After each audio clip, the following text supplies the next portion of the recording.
नमस्कार दोस्तों, क्या हाल है। मैं हूँ शीतल बरियार और ड्रामा एक्सपो में आपका स्वागत है।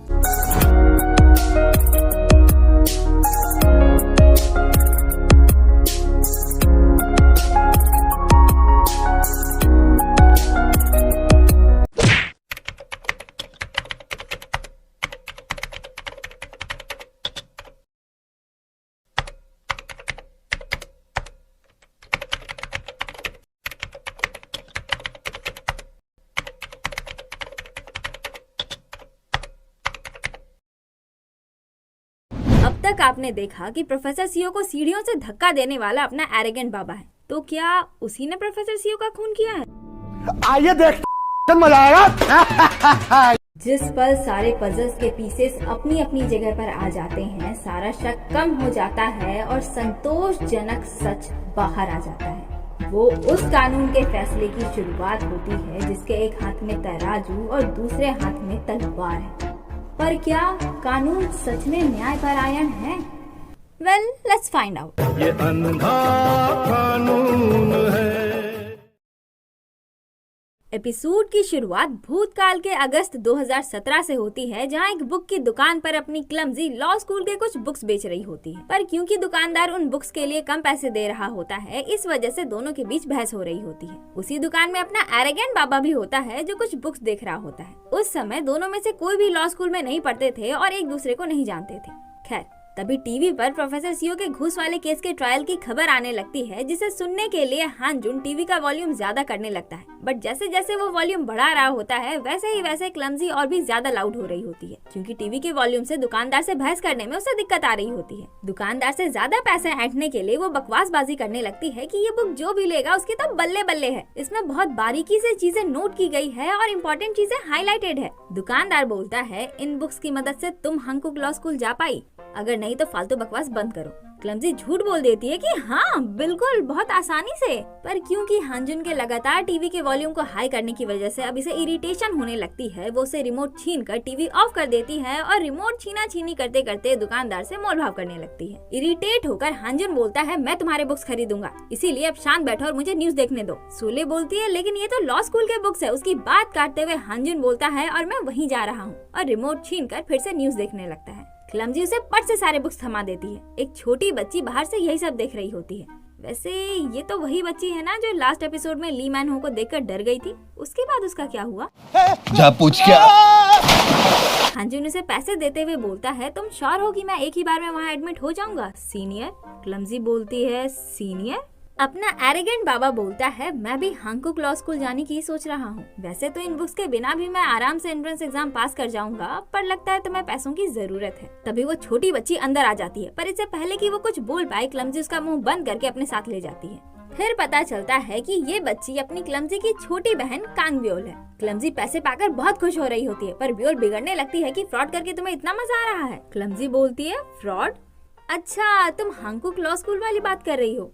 अरे, फ्रॉड के बारे में जानने के लिए तुम अभी बहुत छोटी हो। इस पर ब्योल अपना आईडी कार्ड, जो शायद रिपोर्टर आईडी कार्ड जैसा दिख रहा है, उसे दिखाते हुए फ्रॉड गिरी पर कानून झाड़ते हुए बोलने लगती है कि अगर तुम फ्रॉड नहीं बनना चाहती तो हांगकुक लॉ स्कूल में एडमिशन लो। ये सुनकर क्लमजी हंसते हुए मजाक उड़ाने लगती है, क्योंकि इसे भी पता है कि हांगकुक लॉ स्कूल कोई हलवा नहीं है जो सब खा सके। दोनों की बातों से पता चलता है कि जो बुक अपनी क्लमजी ने बेचा है वो किसी दान नामक इंसान का है, जिसे भूलने की गलती बिल्कुल मत कीजिएगा, क्योंकि आगे चलकर इस दान नामक व्यक्ति का तांडव होने वाला है। पर फिलहाल हम इस बारे में बात नहीं करते हैं, क्योंकि कहानी में आगे बढ़ना है। दोनों बहनें आपस में बातें कर रही होती है कि तभी अपना एरोगेंट बाबा भी वहाँ पहुँच जाता है और ब्योल को कुछ न बताने का इशारा करके चुपचाप क्लमजी की बकर बकर सुनने लगता है।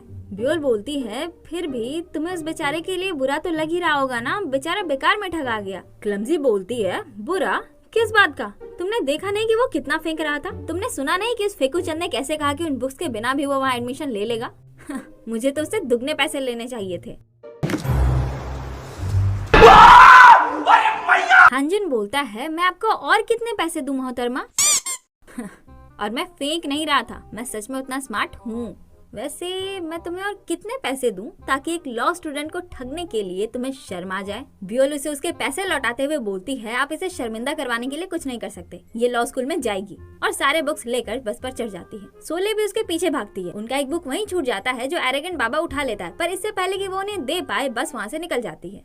अब कहानी प्रेजेंट यानी कि अक्टूबर 2020 में आती है, जहां प्रोफेसर यांग को प्रैक्टिकल एक्सप्लेनेशन, दूसरे शब्दों में बोले तो स्पॉट इंस्पेक्शन के लिए ले जाया जा रहा होता है। तभी किसी रिपोर्टर का फोन आता है जिसे हेड प्रोसिक्यूटर जिन केस से रिलेटेड खबर देने लगते हैं। इस पर प्रोफेसर यांग बोलते हैं, तुम उन्हें केस की खबर दे रहे हो? तो तुमने ही उन्हें खबर दी थी कि मैंने हिट एंड रन केस में ली मैन हो से किए गए सौदे की वजह से उसे मारा। प्रोसिक्यूटर जिन बोलते हैं, तुम्हारे लिए तो अच्छा ही है ना, मीडिया जितना इस बारे में बात करेगी उतना ही ज्यादा पब्लिक सीओ पर भड़केगी, इससे तुम्हारी ही सजा कम होगी। चाहे जो भी हो, तुम हो तो मेरे सीनियर ही ना, मैंने सारे इंतजाम कर। उनकी बातों को काटते हुए प्रोफेसर यांग बोलते हैं, क्रिमिनल कोड का आर्टिकल 126। प्रोसिक्यूटर जिन बोलते हैं, तुम पब्लिसाइजिंग सस्पेक्टेड क्राइम की बात कर रहे हो, है ना?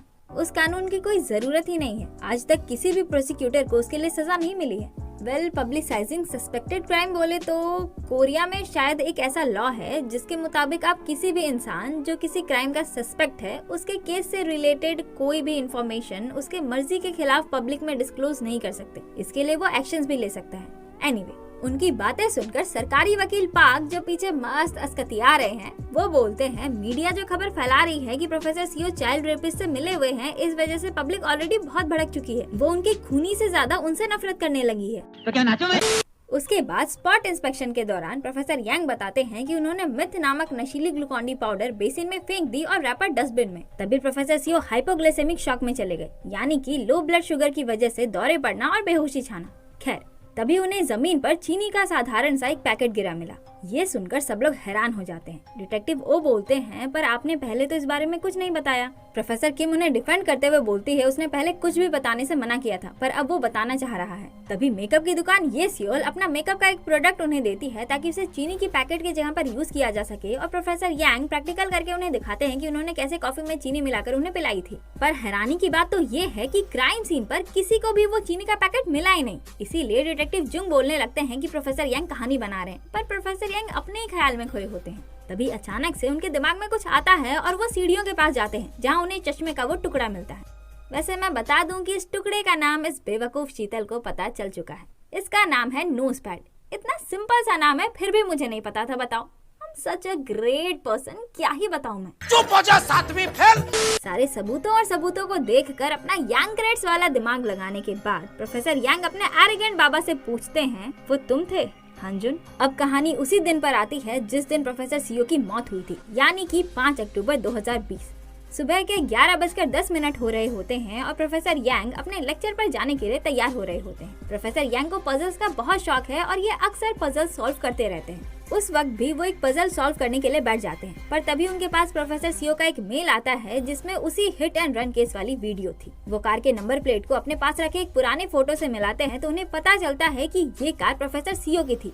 ये देखकर उनका दिमाग घूम जाता है। वो तुरंत प्रोफेसर सीओ को कॉल करते हैं, पर प्रोफेसर सीओ बोलते हैं कि वो कुछ देर में कॉल बैक करेंगे। प्रोफेसर यांग फोन रखने ही वाले होते हैं कि उन्हें प्रोफेसर सीओ की आवाज सुनाई देती है, जो किसी से बोल रहे थे कि अब जब हांजुन को पता चल चुका है तो प्रोफेसर यांग को भी जल्द ही पता चल जाएगा। इस बात से तो पक्का है कि प्रोफेसर सीओ ने इन्हें ये वीडियो नहीं भेजी। अब सवाल ये है कि फिर किसने भेजी? वो उसी जगह पर जाते हैं जहाँ पर वो हिट एंड रन केस हुआ था। एक लेडी बताती है कि हाल ही में एक और आदमी भी यहाँ आया था पूछताछ करने के लिए। प्रोफेसर यांग उनसे प्रोफेसर सीओ का हुलिया बताते हुए पूछने लगते हैं कि वो यहाँ आए थे। लेडी बताती है, नहीं, वो तो एक जवान लड़का था। प्रोफेसर यांग लेडी को एक फोटो दिखाते हैं। लेडी बोलती है, हाँ यही था, एंड गेस व्हाट, ये कोई और नहीं बल्कि अपना हांजुन है।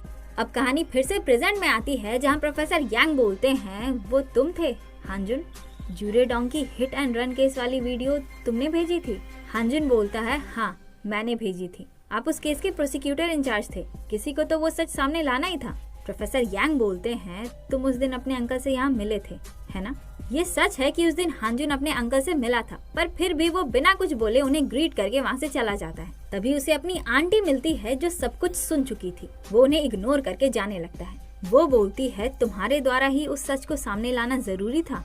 उसके बाद दोनों एक जगह पर बैठकर बातें करने लगते हैं। आंटी उसे फिर से जली कड़वी बातें सुनाने लगती है और फिर से पेपर्स निकालकर साइन करने को बोलती है, पर हांजुन बिना कुछ जवाब दिए उठकर जाने लगता है। वो बोलती है तुमने अपने अंकल को धोखा दिया, उन्होंने तुम्हें अपनी बेटियों से भी ज्यादा चाहा, पर फिर भी तुमने आस्तीन का सांप बनके उन्हें डस लिया।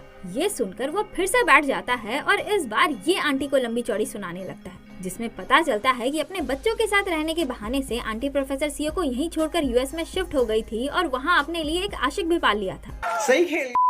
उधर प्रोफेसर यांग सेकेंड ऑटोप्सी की मांग करते हैं, यानी कि प्रोफेसर सीओ का दूसरी बार पोस्टमार्टम। प्रोसिक्यूटर जिन बोलते हैं सेकेंड ऑटोप्सी सिर्फ इस नोज पैड की वजह से। प्रोफेसर यांग बोलते हैं उस दिन सीओ के सिर में बहुत दर्द था, उस वजह से उसने मॉक ट्रायल में ब्रेक भी दे दिया था। उसका नोज पैड गिरा मिला, इसका मतलब ये है कि वो जरूर सीढ़ियों से गिरा होगा। तभी डिटेक्टिव वो वहाँ प्रोफेसर सीओ की फोटो लेकर आते हैं और बताते हैं कि उनके चश्मे में नोज पैड लगा हुआ है। प्रोफेसर यांग बोलते हैं चश्मा बदला गया है, उस दिन सीओ ने बिना रीम वाला चश्मा पहना था, पर बाद में क्राइम सीन का इंस्पेक्शन करते वक्त उसका चश्मा ब्लैक रीम वाले चश्मे से बदला हुआ था। प्रोफेसर किम भी इस बात को टेस्टिफाई करती हैं कि मॉक ट्रायल के वक्त उन्होंने उन्हें रीमलेस चश्मे यानी कि बिना रीम वाले चश्मे में ही देखा था। इन लोगों के आर्ग्यूमेंट से पता चलता है कि पहले वाले ऑटोप्सी रिजल्ट में कहीं भी प्रोफेसर सीओ का गिरने की वजह से ब्रेन डैमेज या चोट वोट से रिलेटेड कुछ भी मेंशन ही नहीं है। पर फिर भी प्रोसिक्यूटर जिन और डिटेक्टिव जुंग दोबारा ऑटोप्सी के लिए मना कर रहे होते हैं। प्रोसिक्यूटर जिन बोलते हैं एक तो ये सब सबूत ठोस नहीं है, ऊपर से दोबारा ऑटोप्सी करने का मतलब ये है कि उनके दफन बॉडी को जमीन से खोद कर निकालना होगा। उनका परिवार कभी नहीं मानेगा इस चीज के लिए। तभी वहाँ पर आंटी टपक जाती है जो ऐसा करने की परमिशन दे देती है, ये बोलते हुए कि मुझे अपने पति के असली खूनी का पता लगाना है। बाहर क्लमजी और ग्रुप इसी बारे में डिस्कस कर रहे होते हैं। ये सुनकर कि प्रोफेसर यांग को हांजुन पर शक है, क्लमजी बोलती है इसका कोई तुक भी बनता है। सीरियस गाय बोलता है क्यों नहीं, उसने तो पिटीशन भी डाला था। तभी मेकअप की दुकान के बॉयफ्रेंड का फोन आता है और वो उसे बात करने के लिए चली जाती है, जो देखकर अपने हेडबैंड बॉय बोगी का मुंह बन जाता है। ओहो क्या बात है, क्लमजी बोलती है लेकिन हांजुन नहीं हो सकता है यार। सीरियस गर्ल बोलती है आई होप सो। स्वीटू बोलता है अगर प्रोफेसर यांग उस पर शक कर रहे हैं तो उनके पास जरूर कोई रीजन होगा। हेडबैंड बॉय बोलता है अगर तुम लोग क्यूरियस हो तो उनके सरकारी वकील से पूछ लो, वो हमारा सीनियर रह चुका है। इस पर सीरियस गर्ल बोलती है वो किसी काम का नहीं लगता। इस बात पर क्लमजी भी उसका साथ देने लगती है और सरकारी वकील पाक की बुराई करने लगती है। हम कोई मंदिर का घंटा है कि कोई भी आके बजा जाता है। तभी पुलिस की टोली के साथ प्रोफेसर यांग वहाँ से निकलते हैं, जिन्हें मीडिया घेरी हुई होती है, पर वो किसी को बिना कुछ जवाब दिए अपने रास्ते जा रहे होते हैं। तभी क्लमजी वकील पाक के पास जाती है और सभी को सुनाते हुए जोर से बोलती है क्या प्रोफेसर यांग ने सेकेंड ऑटोप्सी की मांग की है। ये सुनकर सारे रिपोर्टर्स की अटेंशन वकील पाक की तरफ और प्रोसिक्यूटर जिन और डिटेक्टिव जुंग का पारा हाई। जिस चीज के लिए दोनों स्ट्रांगली मना कर रहे थे वही चीज क्लमजी ने पब्लिक के सामने डिस्क्लोज कर दी। अब तो सेकेंड ऑटोप्सी को रुकवाने का 1% भी जो चांस इनके पास था वो भी हाथ से गया। वो लोग चुपचाप प्रोफेसर यांग को लेकर जाने लगते हैं और रिपोर्टर्स वकील पाक को छोड़कर फिर से प्रोफेसर यांग की टोली के पीछे लग जाते हैं। क्लमजी वकील पाक से बोलती है आपको उन्हें डिफेंस करना होगा, इन सबको बोलिए कि सेकेंड ऑटोप्सी प्रोफेसर यांग को निर्दोष साबित कर सकती है, बोलिए इनसे। राम के पिल्ले तू है कौन?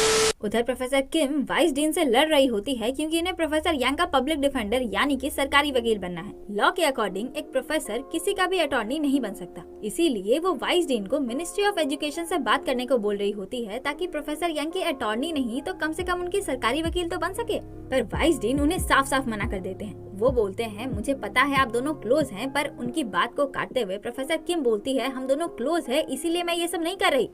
अच्छा हाँ ठीक है, ये भी एक वजह है, पर अगर आपको भी गलत फंसाया जा रहा होता तब भी मैं ऐसा ही करती। वाइस डीन बोलते हैं ऐसा नहीं होगा, इसीलिए आप जाकर अपने काम पर ध्यान दीजिए। प्रोफेसर किम गुस्से में वहाँ से जाने लगती है। वाइस डीन बोलते हैं इस मैटर को डीन साहिबा के पास ले जाने का भी कोई फायदा नहीं होगा, उनके दोषी करार हो जाने के बाद हमने उन्हें निकालने का डिसाइड किया है। प्रोफेसर किम बोलती है आपकी बातों से तो लग रहा है कि आप चाहते हैं कि वो दोषी साबित हो। खैर आप प्रोफेसर जुंग दे-योन से बहुत क्लोज हैं जो प्रोफेसर यांग के पोजीशन के पीछे है, तो कोई हैरानी की बात नहीं है और चली जाती है। उधर ये लोग अभी भी हांजुन और केस पर डिस्कशन कर रहे होते हैं। क्लमजी बोलती है उसके पीठ पीछे बात करना बंद करो, अगर तुम लोग सच जानने के लिए इतना ही मरे जा रहे हो तो डायरेक्ट उससे जाकर पूछो। इस पर एक लॉलीपॉप गाय जिसका नाम जो ये ब्योम है और जो इनके क्लास का तो है पर इनके स्टडी ग्रुप में नहीं, वो बोलता है उससे पूछने के लिए वो यहाँ होना भी तो चाहिए ना, नहीं तो तुम ही उससे पूछकर बता दो। पहले अगर आप ये सोच रहे हैं कि मैंने इसे लॉलीपॉप गाय क्यों बोला तो मैं आपको बता दूं कि ये हमेशा लॉलीपॉप खाता रहता है, इसीलिए मैंने इसे लॉलीपॉप गाय बोला।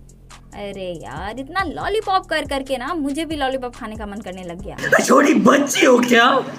क्लमजी लॉलीपॉप गाय से बोलती है तुम्हें और कोई काम धंधा नहीं है क्या, जाकर अपने स्टडी ग्रुप में माथा खपाओ। मेकअप की दुकान बोलती है पर हमारे स्टडी ग्रुप का क्या, हांजुन नहीं आएगा। अब ये लोग सोचने लगते हैं कि हांजुन आखिर गया कहाँ और अपना एरोगेंट बाबा उसी हिट एंड रन केस वाली जगह पर बैठा होता है। अब कहानी प्रोफेसर सीओ के मौत के कुछ महीने पहले 25 अगस्त 2020 में पहुंचती है, जहां अपना एरोगेंट बाबा प्रोफेसर सीओ की आईडी पर लॉगिन करता है और उसे एक अटैचमेंट दिखता है जो किसी गाड़ी के रजिस्ट्रेशन को कैंसिल करने का होता है। डॉक्यूमेंट के मुताबिक उस गाड़ी का रजिस्ट्रेशन 11 सितंबर 2008 को कैंसिल किया गया था। अपना एरोगेंट बाबा और खोजबीन करता है तो उसे एक चैट मैसेज दिखता है जिसमें सेंडर ने कहा था कि मैंने वो वीडियो डिलीट कर दिया है। ये देखकर वो खोजबीन की और गहराई में जाता है और अपना टेक वाला इगड़म तिगड़म लगाकर पूरे एक दिन बाद आखिरकार उसे वो वीडियो मिल जाती है। एंड गेस व्हाट, ये video hit and run case वाली ही है। ये देखकर हांजुन के पैरों तले जमीन खिसक जाती है। वो प्रोफेसर सीओ को मिलने बुलाता है और उनके फोन पर वो वीडियो भेजकर उन्हें कन्फ्रंट करता है। वीडियो देखकर प्रोफेसर सीओ का दिल थम जाता है इस डर से कि वो अपने प्यारे हांजुन को क्या जवाब दे। हांजुन इमोशनल होकर बोलता है, वो कार नंबर आपकी थी, वो आप थे, आपकी कार थी, वो आपकी कार थी अंकल, वो आप थे। ने हांजुन की आंखों में अपने लिए इतना नफरत देखकर प्रोफेसर सीओ का दिल बैठ जाता है। उनकी हालत खराब होने लगती है। हांजुन बोलता है, क्यों, आपने ऐसा क्यों किया? प्रोफेसर सीओ उसका कोई जवाब नहीं दे पाते। कहानी फिर से प्रेजेंट में आती है, जहां हांजुन अभी भी वही हिट एंड रन वाली साइड पर बैठकर वही सब सोच रहा है। वो इमोशनल होकर बोलता है, आपने ऐसा क्यों किया? तभी कहीं से ली मैन हो वहाँ टपक जाता है और उसे उकसाने लगता है, ये बोलते हुए कि उस दिन वो कार यहाँ से ऐसे आई और ऐसे जूम करके चली गई। हांजुन गुस्से से उसका गिरेबान पकड़ लेता है। ली मैन हो बोलता है, मेरी जैसे आदमी की हिम्मत भी कैसे हुई तुम्हारे अंकल के कमजोरी का फायदा उठाकर उनकी दुर्दशा करने की? यही सोच रहे हो ना? हाँ, मैंने किया। वो अपना गिरेबान छुड़ाकर कहता है, खुद को बचाने के लिए मेरे पास बस यही एक रास्ता था। ऐसे क्या घूर रहे हो? मैं भी उनके लिए उदास हूँ यार, चाहे सौदे की ही वजह से हो, पर फिर भी वो मेरे सेवियर हैं जिनकी वजह से आज मैं यहाँ खड़ा हूँ। सिर्फ एक ही इंसान था मेरे साथ और वो भी चला गया। ये सुनकर हांजुन गुस्से में उसे एक जोरदार मुक्का मारता है। ली मैन हो के मुंह से खून निकलने लगता है। ली मैन हो बोलता है, धत तेरी यार, ये क्या किया? मेरा खून कीमती है, तुम ऐसे कैसे कर सकते हो? हांजुन अपना गुस्सा शांत करके बिना कुछ बोले वहाँ से जाने लगता है। ली मैन हो बोलता है, वैसे तुम्हारे अंकल वो कार में एक स्पेयर चश्मा रखते थे, पर जिस दिन वो मरे उनके कार से वो गायब हो गया। ये सुनकर हांजुन उसकी तरफ मुड़ता है। ली मैन हो बोलता है, तुम उनके परिवार हो, इसीलिए जाकर पता लगाओ कि वो उनके एविडेंस यानी कि सबूतों के लिस्ट में है या नहीं, और थपथपा कर चला जाता है। हांजुन गुस्से में उस जगह को झाड़ता है जहाँ पर ली मैन हो ने थपथपाया था, जैसे कि ये उसके टच को भी अपने शरीर पर नहीं रहने देना चाहता। पर जब इसने खुद उसका गिरेबान पकड़ा था और उसे मुक्का मारा था, तब का क्या? हाँ, हिपोक्रेसी की भी सीमा होती है। उधर जेल में प्रोफेसर यांग को उनके लॉकअप रूम की तरफ लेकर जाया जा रहा होता है। तभी एक बंदे को दिखाया जाता है जो गुस्से में प्रोफेसर यांग को ही घूर रहा होता है। इधर सीरियस गाय जीहू अपने रूम आता है। वैसे मैं आपको बता दूं कि जैसे सीरियस गर्ल और क्लमजी रूममेट्स हैं, वैसे ही अपना जीहू और हांजुन रूममेट्स हैं। एनीवे, वो अचानक से हांजुन के बेड को उठाकर देखने लगता है जहां उसे चश्मे का एक डब्बा मिलता है। फिर दिखाया जाता है कि मेकअप की दुकान ये सियोल के चिल्लाने की आवाज सुनकर जब बाकी स्टूडेंट वहाँ गए थे तो हांजुन ने सबको दरवाजे पर ही रोक दिया था ताकि क्राइम सीन पर कोई भी छेड़छाड़ ना हो पाए। सबको दरवाजे पर रोकने के बाद जब वो ये सियोल को संभालने आता है तो चश्मे का एक डिब्बा गिरता है। हांजुन चुपचाप उस डिब्बे को उठाकर अपनी हुडी के पैकेट में रख लेता है, जो जीहू देख लेता है। प्रेजेंट में जब जीहू उस डिब्बे को खोलता है तो पता चलता है कि ये तो प्रोफेसर सीओ का वही चश्मा है जिसका नोज पैड टूट गया था। और यहीं पर एपिसोड का ये पार्ट खत्म।